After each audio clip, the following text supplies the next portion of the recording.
इसमें अभिषेक सुमन। तो हम लोग एंटी माइक्रोबियल ड्रग का मैकेनिज्म ऑफ एक्शन को मतलब कर रहे थे। ठीक है, सबसे पहले हम लोग डिफाइन कर लेते हैं। मतलब आज का टॉपिक हम लोग का है जो प्रोटीन सिंथेसिस होता है बैक्टीरिया का, उसको कैसे इनहिबिट कर, इसकी वजह से बैक्टीरिया का ग्रोथ और उसका जो अमाउंट बढ़ रहा था वो कैसे सप्रेस हो, प्रोटीन बनना उसका बंद हो जाए ताकि उसका जनसंख्या में कमी आ जाएगा। तो पहले हम लोग एंटी माइक्रोबियल को एक बार डिफिनेशन कर लेते हैं, 4 डिवीजन जैसे मैं दिया हुआ एंटी माइक्रोबियल का। Treatment treatment of systemic infection with the specific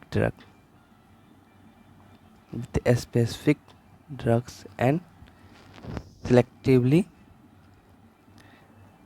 suppress or kill the infecting microorganism। देखिए क्या डिफिनेशन है।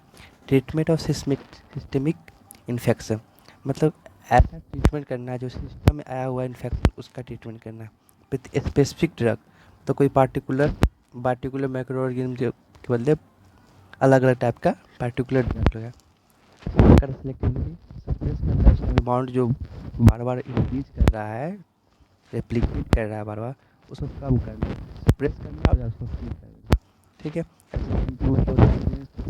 माइक्रो ड्रग्स मतलब जो कि माइक्रो को एक्शन को खिलाफ हो। ठीक है, आज हम लोग करेंगे इनहिबिट प्रोटीन सिंथेसिस, मतलब कि बैक्टीरिया का प्रोटीन का जो हो रहा है उसको सप्रेस अमाउंट कमेगा। ठीक है, तो हम लोग का आज सब टॉपिक है।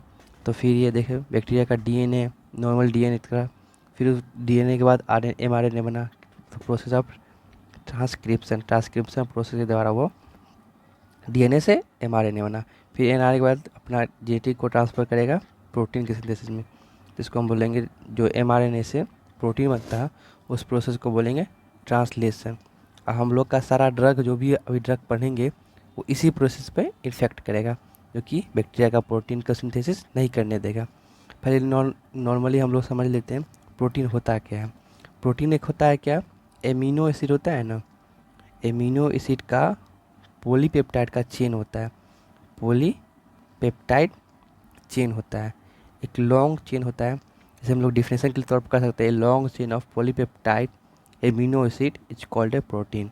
ठीक है, जैसे मैंने यहाँ लिखा हुआ है प्रोटीन का definition, protein is a polypeptide chain of amino acid. ठीक है, और जो नॉर्मली जो कि बैक्टीरिया सेल होता है ना वो 70S प्रोटीन शो करता है, इसमें 50S और 30S होता है, मतलब कि ऐसे प्रोटीन हुआ, प्रोटीन का ऐसा स्ट्रक्चर होता है, चेन होता है उसका, तो ऊपर 50S हो जाता है, नीचे 30S होता है। ठीक है, ये बैक्टीरिया का नॉर्मल प्रोटीन का होता है। ठीक है, जैसे कहता है पेप्टाइड बॉन्ड, जो पेप्टाइड बॉन्ड होता है ना, दो एमिनो एसिड का जो बॉन्ड बनता है उसको पेप्टाइड बॉन्ड कहते हैं।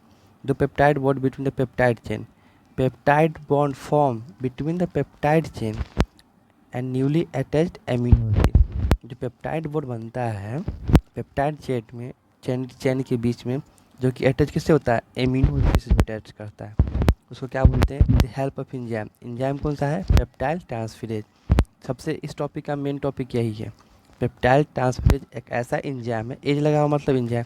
ये बात हमेशा याद रखिएगा आप लोग, कभी भी जैसे ही एज लगा हुआ किसी चीज़ में, मतलब कोई वर्ड में समझते हैं, मतलब फार्माकोलॉजी में एज लगा हुआ समझते हैं क्या, वो माइक्रो मतलब वो एक एंजाइम है। एंजाइम मतलब क्या होता है, एक बायोकैटलिस्ट होता है। What is enzyme, enzyme is biocatalyst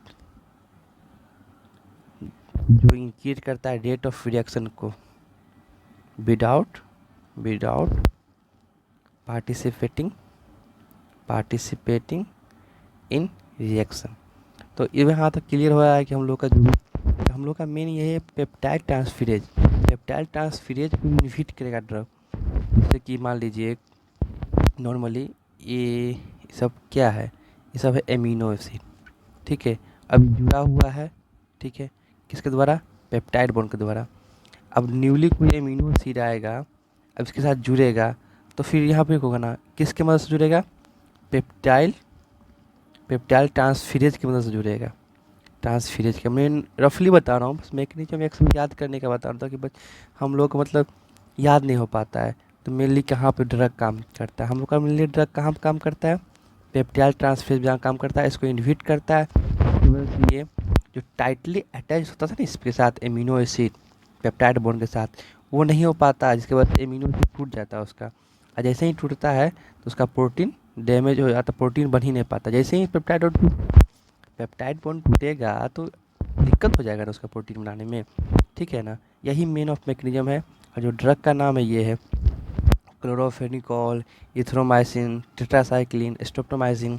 tetracycline तो बहुत नाम सुने हैं, जैसे कि इसका ब्रांड नेम में आता है, रेस्टेक्लिन आता है, होस्टासाइक्लिन आता है, सब आता है। लेकिन हम I never suggest self medication. मैं सेल्फ मेडिकेशन का बात बता नहीं रहा हूँ कि आप लोग इसका यूज ऐसे करो, बस बताया कि मैं इस ड्रग का ऐसा मैकेनिज्म होता है, ठीक है। Thank you. अगर कोई डाउट है तो कमेंट